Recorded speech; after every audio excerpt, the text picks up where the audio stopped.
Gauri Suryavanshi. S मराठीमध्ये आपलं स्वागत. वळूया आजच्या बातमीकडे.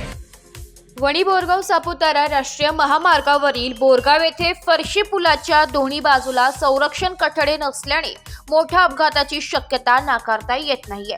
वणी बोरगाव सापुतारा राष्ट्रीय महामार्ग असल्याने महाराष्ट्रामधून भाजीपाला, दूध, माल वाहतूक वाहनांची वर्दळ असते. त्यामुळे नेहमी या पुलावर वाहनांसह नागरिकांची वर्दळ सुरू असते. त्याचप्रमाणे गुजरात राज्य परिवहन व महाराष्ट्र परिवहन महामंडळाच्या बसेस, खासगी 4 चाकी व दुचाकी वाहनांची वर्दळ सुरू असते. त्यामुळे वाहन चालकांचे थोडेही वाहनांवरील नियंत्रण सुटल्यास वाहने थेट नाल्यात पडल्यास मोठा अपघात होऊन निरपराधांचा जीव जाण्याची शक्यता नाकारता येत नाही. त्यामुळे पुलाच्या दोन्ही बाजूला संरक्षण कठडे उंच बांधण्यात यावीत अशी मागणी परिसरातील कांतीलाल भोये, धोंडीराम गवळी, पिंटू खांडवी, दिनेश गोतरणे व वाहन चालकांनी केली आहे. संबंधित विभागाने तातडीने दखल घेत संरक्षण कठडे बांधण्यात यावे.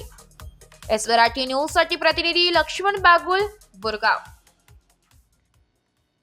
अशाच नवीन ताज्या घडामोडी जाणून घेण्यासाठी आमच्या एस मराठी न्यूज चॅनलला लाईक करा, शेअर करा, सबस्क्राईब करा आणि बेल आयकॉनला क्लिक करायला विसरू नका.